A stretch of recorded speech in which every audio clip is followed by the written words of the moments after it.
Ready start. केंद्र सरकार के बातचीत के प्रस्ताव पर तथाकथित संयुक्त किसान मोर्चे की ओर से यह कहना अड़ियलपन के अलावा और कुछ नहीं कि पहले कृषि कानूनों को वापस लिया जाए। आखिर मुट्ठी भर किसान नेता यह फरमान देने वाले होते कौन हैं कि सरकार संसद से पारित कानूनों को वापस ले ले।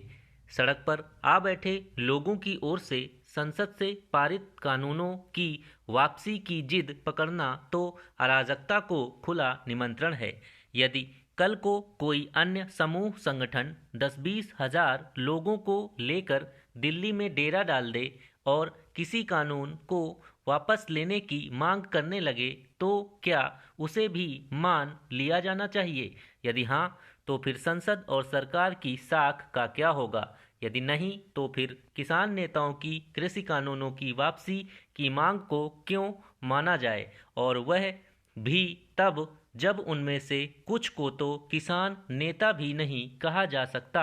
आखिर किस आधार पर इन किसान नेताओं ने यह समझ लिया कि वे सारे देश के किसानों का प्रतिनिधित्व कर रहे हैं और वे जो कह रहे हैं वही समस्त किसानों की चाहत है? किसान नेताओं के अड़ियलपन की एक और निशानी यह है कि वे कृषि कानूनों में संशोधन पर सहमत सरकार पर तो कठोर रवैया अपनाने का आरोप मढ़ रहे हैं, लेकिन यह देखने से इनकार कर रहे हैं कि वे खुद किस तरह उसे न केवल हुक्म देने में लगे हुए हैं बल्कि रास्ते और रेल मार्ग रोक देने की धमकियां भी दे रहे हैं। आखिर यह एक किस्म की ब्लैकमेलिंग नहीं तो और क्या है? हमारे आम किसान न तो इस तरह के आचरण के लिए जाने जाते हैं और न वे कुछ ऐसा करते हैं।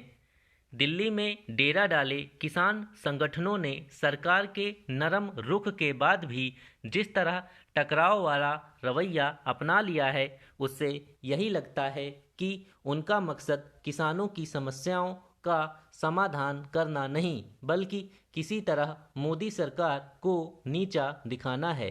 इस अंदेशे का एक अन्य कारण इन किसान संगठनों को वामपंथी एवं अतिवादी गुटों के साथ साथ उन राजनीतिक दलों की ओर से उकसाया जाना भी है जो इस सरकार के प्रति बैर भाव से भरे हुए हैं। अब तो इसी भाव से भरा मीडिया का एक हिस्सा भी किसान संगठनों को हवा देने और ऐसी बेजा दलीलें पेश करने में जुट गया है कि किसानों का भरोसा हासिल करने के लिए सरकार को कृषि कानूनों को वापस लेने की घोषणा करनी चाहिए। साफ है कि सरकार के साथ साथ संसद को भी चुनौती देने की कोशिश हो रही है। कृषि कानूनों पर किसान नेताओं को उकसाने में जुटे विभिन्न दलों के नेता किस तरह घोर अवसरवादी और एक तरह से छल कपट भरी राजनीति का परिचय दे रहे हैं, इसका पता उनके उन पुराने बयानों से चलता है जिनमें वे किसानों को बिचौलियों से मुक्त करने और उन्हें अपनी मर्जी से अपनी उपज बेचने की व्यवस्था करने की जरूरत जता रहे थे। गत दिवस भाजपा अध्यक्ष जेपी नड्डा ने राहुल गांधी के उस वीडियो को सार्वजनिक किया जिसमें वह लोकसभा में यह कहते हुए देखे सुने जा सकते हैं कि किसानों को बिचौलियों से बचाने की ज़रूरत है।